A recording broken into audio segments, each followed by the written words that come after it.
I don't volunteer babysitting, but I do occasionally babysit, and it's nice to hand them back.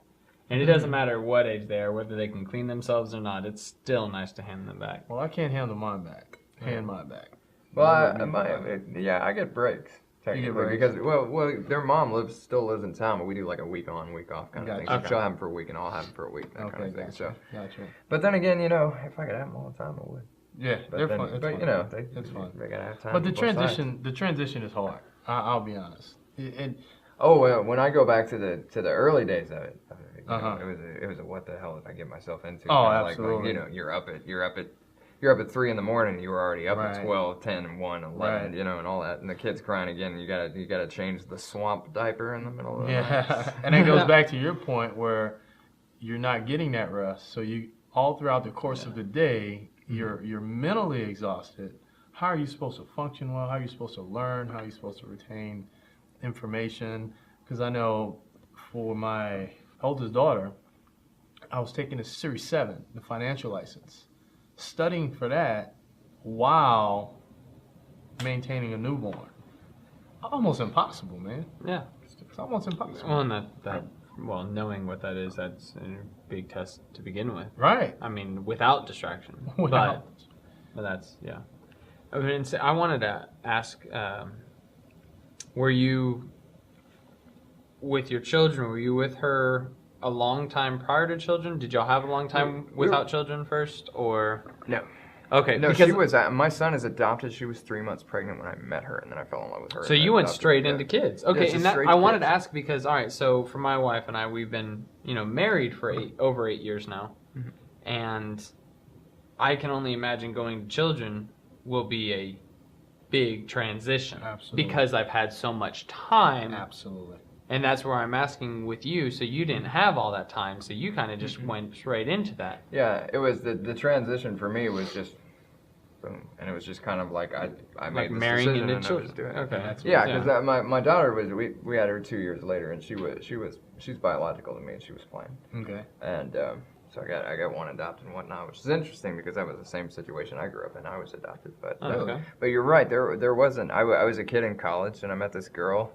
And she was 3 months pregnant, and then I was decided, okay, well, I'm gonna do this, and it was so I didn't have a whole lot of time to plan, but at the same time I didn't, I was up late and I lost it, but I was still reading at the time, I was still learning and all that. I just don't sleep. You have to want it. You have to want it more than anything. Yeah, for me it's like I don't know, like learning things, just breathing. I can't not do it. If I'm not reading something or if I'm not looking something up after a while, I don't know because I've never not been doing it.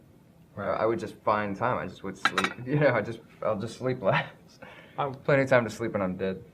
As they say. Right. If this applies to adaptation, because we're already on our schedule of what we do, we can adapt to our children, and kind of on a silly note. All right, so let's say college student marries into. They're used to living their single life. They're doing their thing. Let's say they're used to having their own personal time of games or movies, music, whatever. You can adapt into that with your children. You might have to change whatever you're doing, but you can adapt into it and have them involved. I know some of my buddies that, we were talking about I play. If they know who's on, they'll let them play. Like any of them, they'll let their kids come and play because they know the way I'm going to speak. They don't have to worry about me saying anything weird or inappropriate. And so they adapted because they knew they couldn't keep doing their own thing and just ignore whatever else is there. And I think that's the healthiest way to be, because I think if you don't adapt, if you just If you just give up everything that you had and say that I'm going to be, yes. Yeah, okay, sorry. No, that word is in my mind. Actually, I agree with that. Exactly so. I think eventually some of the people, I have known people who did that. They just gave up their life. And like, no, everything's my kids. Everything's my kids. There's got to be some of you in there. Because what are you giving to your kids if you give everything else up? Yeah. You know, how are you gonna share your life with them if you just gave up your life for them? And what if you're now looking at them going, I gave this up for you? Yes, eventually you'll come to that moment. Now that which was once a love, I gave this up for you, is now a negative. I gave this up for you. Yes. Right. Because, I mean, and we do that with marriage. I mean, all the time. You know, I used to play basketball a whole lot more than I do now. And, you know, being gone three nights a week was a bit much for my wife. Mm-hmm. And I made that kind of transition of, okay, well, I won't go as often then. Right. And it was at first, I was like, Mom, I was doing it out of that love and kindness because she asked me to. Right. But after a while, I remember at one point, I was like, well, you're the one that asked me not to be going this long. Right. And now I'm here. What are we doing? Right. I mean, I'm here, but I'm not doing anything. So video games. Yeah. I mean, it was just, all right, well, I'm going to find something else to do now. Right. But, you know, I couldn't imagine that with a child because, you know, at least with the marriage, she's already an adult. Mm-hmm. Mm-hmm. But a kid's not going to. They don't understand. Yeah, you can't comprehend that. Yeah, they can't comprehend that level. And going back to your point, you're right. Because I would play basketball at least 4 times a week. And so I would leave for work in the morning at around 6:57. Go straight to the gym after 5:30. Would not leave the gym until about 7:38 playing ball. So obviously my wife wants son. So compromise. Okay, I like to go to the gym. You like to go to the gym. Instead of going at noon, come with me in the evening. That way we can work together. And I go back with the kids and attaining knowledge and attaining that same level of knowledge that you want. I do this with my oldest son. He's 13.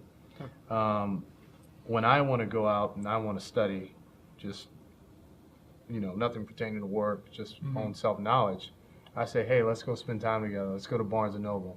Oh, you read, and I'll read. Yeah, I did that with my right. So you're spending that time, but yet you're still getting a little bit of what you want at the same time. You're together at least, right? Whether you might not be interacting that much, but you're still together. You're still at least intentionally being there. Exactly. So there's a means if you want it to be. Mm-hmm. You just have to make it work. And now we incorporate the entire family. We all go to Barnes, corny or not. I cannot do that. We all go to Barnes. Hey, kids, sitting in the puzzle section.